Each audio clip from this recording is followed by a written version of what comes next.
Ndugu mgeni rasmi, Mheshimiwa Balozi wa Poland Tanzania, sisi watoto wa nyumba salama tunapenda kuchukua nafasi hii kumshukuru Mwenyezi Mungu kwa ajili ya nyie viongozi wetu kwa upendo mkuu mnaoonyesha kwetu. Mungu awabariki sana.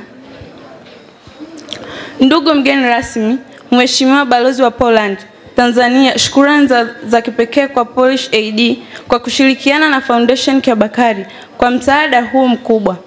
Hongera baba paroko Wojtek, hongera mama yetu mkurugenzi Robi Samuel.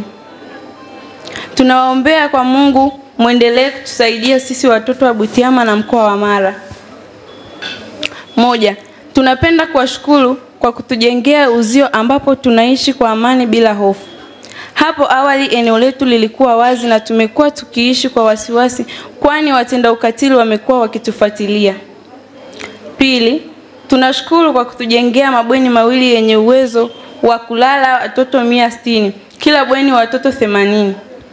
Ndugu mgeni rasmi, kwa sasa tunalala vizuri, kila mtoto ana kitanda chake ndani ya vyumba vizuri na bora. Tatu, tumepata karakana 2 na madarasa ya kisasa, hivyo tunayo mazingira mazuri ya kujifunzia. Asante sana.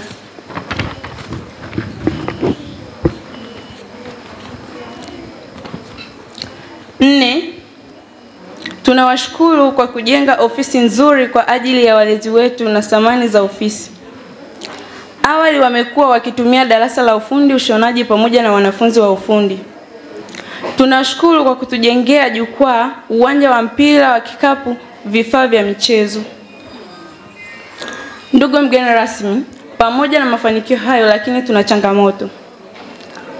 Tunaomba maombi yenu mtuombee kwa ajili ya kupata gari kwa ajili ya kuokoa mabinti wanapokuwa kwenye mazingira hatarishi. Mfano mimi Veronica Lucas, tulikuaga pale kijijini kwetu wasichana 3.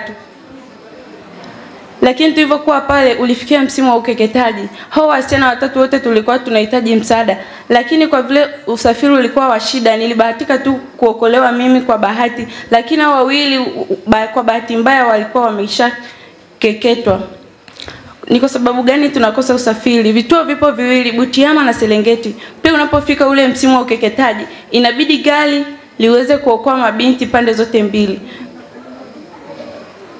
Hivyo basi tunaomba mgeni rasmi muweze kutusaidia kwa hilo ombi ili tuweze kupata usafiri wa haraka ili wasichana tuweze kuepukana na ukatili wa kijinsia. Tunapokuwa pia tunaumwa, tunakosa ule usafiri wa haraka kwenda hospitali. Mfano usiku mtoto anaumwa, inabidi matroni ambebe mgongoni kuelekea hospitali. Hiyo nayo inakuwa ni shida kumwaisha mtoto hospitalini. Inaweza kapelekea kifo. Hitimisho. Ndugu mgeni rasmi, Mheshimiwa Balozi wa Poland Tanzania, sisi watoto tunapenda kuchukua nafasi hii ya kipekee kutoa shukrani zetu za dhati kwa Kanisa Catholic Jimbo la Msoma, Parokia ya Mtakatifu Petro George Frassat Kiabakari kwa ujenzi bora wa miundombinu ambapo tunaishi kwa amani na furaha. Hata kusahau yote tuliofanywa na wazazi wetu. Tunashukuru sana serikali ya Mama Samia kupitia ofisi ya ustawi wa jamii, halmashauri ya Butiama kwa ushirikiano wenu wa karibu sana na mkurugenzi wetu Mama Robi Samuel. Siku ya leo imekuwa ni ya faraja kwetu kwa tukio la ufunguzi wa majengo yetu mapya. Mungu awabariki sana. Karibuni tena na tena. Imesoma kwenu na Veronica Lucas. Ndoa za utotoni na manyanyaso dhidi ya wanawake na wasichana. Kama shirika la Hope tuna shughuli mbalimbali ambazo tunazifanya kupitia nyumba zetu salama. Moja ya shughuli ni hifadhi salama kwa watoto na mfumo wa elimu rasmi wanaorudi shule baada ya kuokolewa. Tunatoa huduma za msaada wa kisheria na kufuatilia kesi za ukatili kwa wale watoto ambao kesi zao ziko mahakamani na polisi. Tunatoa kampeni za uelimishaji jamii kuhusu madhara ya ukeketaji, ndoa za utotoni na haki za wasichana na wanawake. Pia ila katika kuleta mabadiliko ya kimtazamo na kitabia. Tangu kuanzishwa kwa shirika la Hope for Girls and Women in Tanzania mwaka 2017 tumefanikiwa kama ifuatavyo: kutoa hifadhi salama kwa zaidi ya wasichana 3277 waliokimbia ukeketaji na ndoa za utotoni. Pia tumepata majengo bora ya kisasa kwa ufadhili wa Parish Aid kwa kushirikiana na Foundation Kiabakari kwa ajili ya kutoa hifadhi ya watoto wa kike Butiama Nyumba Salama, ambapo leo tumeshuhudia uzinduzi wa majengo hayo na tunawashukuru sana. Pia tumefanikiwa kupata eneo la ekari 27 kwa ajili ya kuendeleza majengo ya kudumu ya Nyumba Salama Mgumu iliyopo Serengeti. Pia tumefanikiwa kupata mradi wa ushonaji wa masweta ambao unafanyika kwenye kituo chetu hichi cha Nyumba Salama Butiama. Mafanikio haya yote ni matokeo ya ushirikiano wa karibu kati ya shirika, serikali na wadau wa maendeleo ya jamii tunaoshirikiana nao. Kama shirika, pamoja na mafanikio yote tuliyoyapata, pia tuna changamoto ambazo zinatukabili, na moja ya changamoto ni kukosekana kwa usafiri wa uhakika wa nyumba salama.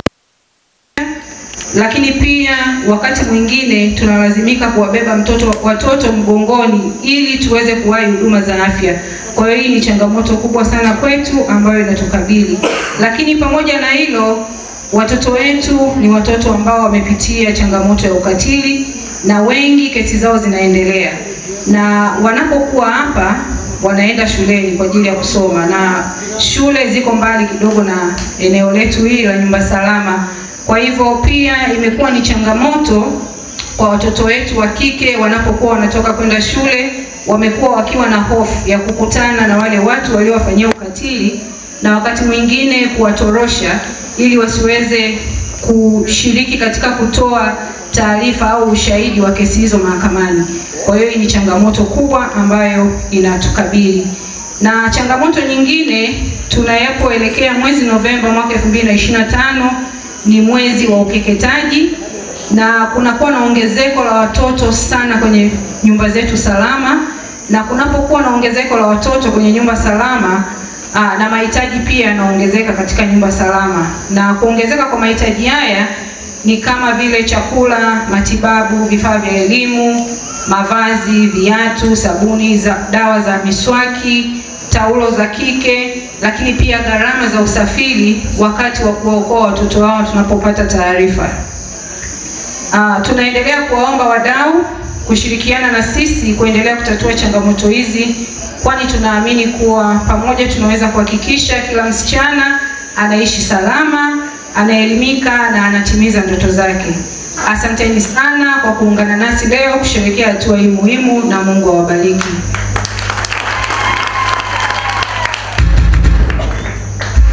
Jamani, mpigieni makofi mengi, mpigieni makofi mengi. Hongera sana na asante. Haya, asante. Ima njoo tutoi. Twende DJ. Ima njoo. Sema kwamba hata wao amepata faraja, lakini pia ameona kabisa kwamba msaada huu kutoka Poland ni msaada ambao kwa kweli ulistahili kabisa kuwafikia Hope for Girls na hasa Nyumba Salama hapa Butiama.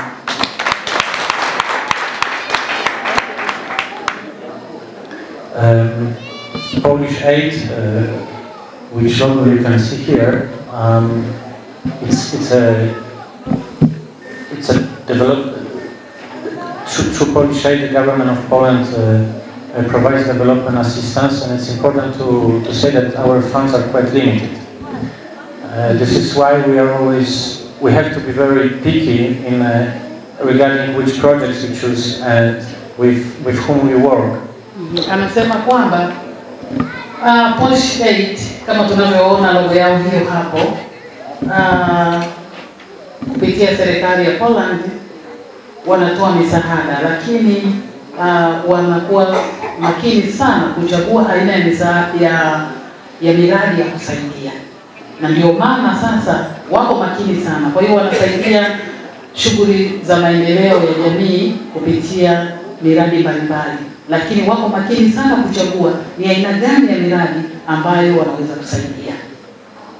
Yes, and this is why we are here today, because we know that working with Mama Robi, working with Father Wojciech, with amazing staff here, And of course, with Foundation Kebakari, it always will be like well spent money, and it will be very efficient with some limited funds. What we can achieve, it will be always very done in a very efficient way. Anasema kwamba na ndio maana leo tuko hapa kwa sababu huu mradi ulichaguliwa na wamefurahi sana, na anapongeza ushirikiano mzuri ambao umefanyika na mradi umetekelezwa vizuri, majengo ni mazuri. Kwa kweli ni mradi ambao unafurahisha, yani ni wa kufurahia, na kwa ushirikiano mzuri anashukuru pia Foundation Kebakari, lakini pia Baba Paroko Wojtek pamoja na wadau wote ambao wameshiriki kuhakikisha kwamba huu mradi unafanikiwa. Let me finish by saying that gender-based violence is a very complex issue, which to tackle this issue many actors have to work together, and it's good that I can see here the members of the local government, the police, the judiciary, and of course your amazing team, and us, and only by working together, by creating like the right network, we can tackle this issue, which is not only, obviously, it's not, that doesn't only exist in Tanzania, but all over the world. Ameendelea kwa kusema kwamba ukatili wa kijinsia ni tatizo, sio Tanzania peke yake, hata ulimwenguni pia katika nchi zingine. Lakini ni tatizo ambalo ili tuweze kulimaliza tunahitaji ushirikiano na wadau mbalimbali. Ndio maana amefurahi kuwaona hapa polisi, ofisi za dawati, lakini pia mkuu wetu wa wilaya yupo, lakini pia mahakama, kiongozi wa mahakama yupo, pamoja na viongozi mbalimbali. Maandalizi ya nyumba hii salama. Wadau kutoka ubalozi wa Poland, vile vile serikali kupitia idara ya maendeleo ya jamii wakishirikiana na ustawi wa jamii kwa mchango wao mkubwa wa rasilimali, maarifa na muda. Serikali ya Tanzania itaendelea kushirikiana na wadau wote kuhakikisha kuwa nyumba hii inafanya kazi kwa ufanisi na wahitaji wote wanapata huduma stahiki kwa heshima na utu. Kwa pamoja tukiwa na nia moja tunaweza kujenga jamii yenye usalama, upendo na heshima kwa kila mmoja.